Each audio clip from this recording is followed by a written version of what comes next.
Hey everyone out there, my name is Jason, and this year I managed to get a VIP ticket to Star Wars Celebration in Chicago. When I was kind of researching how it all worked, I didn't really find any videos on what the experience is really like. I mean, there's like the little text description of what actually happens for VIPs, but I didn't see much real footage on what the experience is like. And so I thought it would be fun to make a little video to describe what the experience is like and take this GoPro with me to kind of just show maybe a little bit behind the scenes on what being a VIP is like. And I figured I'd start the video with this. The tickets that just came in the mail right now. So why don't we go ahead and crack these open and see what we have to start off our VIP experience before we head to Chicago in about 3 weeks. Oh, there it is. There it is, the Jedi Master VIP. Yeah, super excited. So basically the letter just comes with the badge and a little informative letter. And it actually starts off with Dear Star Wars Celebration Jedi Master VIP. So it's not the generic letter that everyone gets, even though it kind of looks like it. It looks like it actually, from what I've seen online, it has a lot of the same features, but clearly there's different text in here because it shows the Jedi Master VIP lounge hours.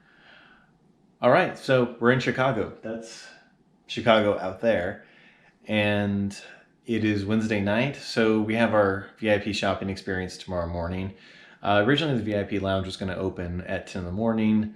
That was in the letter that we received, but we were asked by our coordinator to try to show up as close to 8:30 in the morning as we can, because they want to make sure that they get us all ready to go so we can get to the store at 11 in the morning to do our little shopping experience. And the convention is going to open up to the public at 1 o'clock. So I'll bring this camera along and we'll see what we see. Okay, so here's our official sign outside for our private entrance into the convention. General public used it as well, but it really didn't make that much of a difference, and I'm not that big of a complainer when it comes to it. Straight ahead, you have the VIP coat and bag check, which was great because if you bought a lot of stuff on the floor, you could just drop it off there and keep going without having to hold everything all day. Here we are entering the lounge itself. We had a couple tables set up for our coordinator, so if we had any questions or anything we needed, we could always reach out. There is our amazing coordinator, Stewie, right there. I'm in cosplay, so that's why she's laughing and smiling and looking at me, but she was smiling the entire time. She did such an amazing job taking care of all of us. Any questions we had or any support we needed, she was there for us, which was a wonderful, wonderful perk. So let's go ahead and go into the lounge itself. The lounge was really nothing special. They had coffee, water, sodas, and obviously all the couches. So it was nice to kind of just get away a little bit, and I definitely enjoyed it. I would have loved to have some snacks there. That would have, I was always a little hungry at times. But coming in here, this is Thursday morning when we had our shopping experience. We basically had an hour and a half before the general public was allowed in, and it was kind of nice just knowing that there were only limited to a few of us overall compared to the 30,000 people probably there that day, and that everything was in stock. So that made things a little bit nicer, especially when you have to compete with people like this guy with his garbage bag full of these lunch boxes. So I guess you get a little bit of everyone here. That's the only reason I got a lunchbox, because everyone else was getting them, because I didn't know what was exclusive or not exclusive. So I thought, well, I might as well just go for what the flippers are going for. And besides the horrible checkout experience where everything went down, it was a really nice experience. I think all of us kind of knew that we had an hour to ourselves before everyone else was let in. And keep in mind, we just kind of showed up.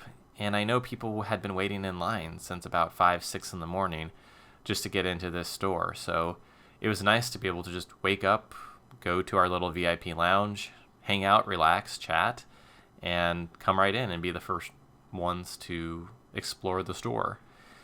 So we also were the first ones to be able to go onto the convention floor. We had a 30-minute head start from everyone else, which was great. I didn't really know what I wanted or what I wanted to do, but I was with some great people who knew what was going to be hard to get later on, so I just kind of hung out with them. I wanted the Master Apprentice books from Del Rey, so I went there. This line ended up being crazy, and A lot of people were not able to get this book, but here, by coming first thing in the morning, this was about 3 minutes here, and I was in and out. Coming into the episode 9 panel, this is basically what it was like every day. Just get to skip through everything. Obviously, we didn't have to deal with any lottery system. We were guaranteed to go to every panel that we wanted to. All those open seats are VIP, so there was never a question of, am I going to get a good seat? We were always able to sit right there in the front, and that definitely made the experience wonderful. I was able to just, all these panels were at 11 a.m., so I was able to roll out of bed sometimes even at 10 and just come right to the front, whereas I knew people were lining up as early as 6 in the morning just to do this. So that made a nice benefit. And if you look over to the left right here, there's still open seating right at the front, which is kind of where I sat. I sat around the third, fourth row most of the time, which was just such a joy. And I kept seeing all the same people every time, which also made it a real joy as well. I had to get one front row seat, so this was for the Fallen Order, so I got there especially early just to do that. For the rest of them, like this one for Galaxy, I was fine. Just third and fourth row did not really make that big of a difference to me. It was close enough, and I was grateful just to have that experience and not have to sit up on the upper deck or anything like that. As far as the Galaxy stage went, this was my experience every time. This was really enjoyable as well. Basically, ADA and VIPs were allowed in for about a 1 minute head start before everyone else was allowed in. And this was honestly one of my, a little selfish, but the funniest things that I witnessed is once they let in general public, it was just quite a treat to see them all run in to try to get their seats. And they were fine. They were going to be able to easily get first and second rows anyway, but it was nice to be on this side of it instead. It was kind of like the running of the bulls and just watch everyone come in, because I've been there. I waited in line for 18 hours, and that was for the Last Jedi panel, and I know the feeling. I know the feeling of rushing and running to get your seat. So it was nice to be able to just kind of relax and get our seats first. And that really came in handy. It made the experience a lot more intimate, because if you look at someone like Anthony Daniels here, I felt so close to him just by being in the front. It was a great experience. And then obviously the cosplay competition, I wanted to be right in front because I wanted to see all these costumes up close. So such a fun experience. I really enjoyed all of it. It really made a big difference. I talked to a few people, and I think a lot of us agreed who were VIPs, that the experience does seem to go incredibly fast. I honestly think because we're able to skip the lines and just go to so much stuff, the time just goes by so much quicker. And so again, I thought that, and I talked to some other VIPs, and they thought the same thing as well. Because I guess maybe just being in line for hours, kind of just are able to just be more present, whereas doing the VIP route is kind of a whirlwind where you're just getting thrown all over the place to a lot of great, amazing, and fun stuff. Don't get me wrong, it is awesome, but it just goes by so quickly because it's just one panel after another. I barely had any time to really go on the show floor at all because there's so many good panels here that anytime I saw a good panel, I thought, well, okay, it's going to start in 40 minutes.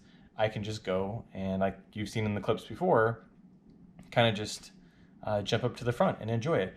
And I think that's part of that enjoyment is it's such an intimate feeling in the sense that you kind of forget that everyone else is there. It's almost like the convention's made for you because you're always in the first or second or third, maybe fourth row for everything. So when I say intimate, it's like it seems like there's maybe yourself and 20 other people who are there with the people on the panels, just very close to them and not sitting all the way in the back, realizing the magnitude of everything.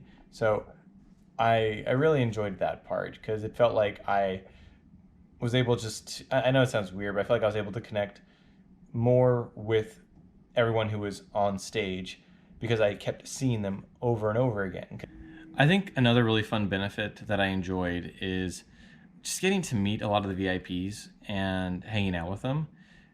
We had very, very similar schedules, and there were so few of us, so it's almost like having less options was better because we knew there were only a few of us. We'd always see each other in the lounges, and we would just talk to each other every once in a while. Not everyone talked. Some people kept to themselves, but there were definitely some people I met, and it was fun because I would just go to different panels, and the VIP lines were always, I mean, it depends on what the panel was, but sometimes there were only 10 or 20 of us in line, and it was always fun just to see the same people again and just ask them how their day's going and what they've been up to.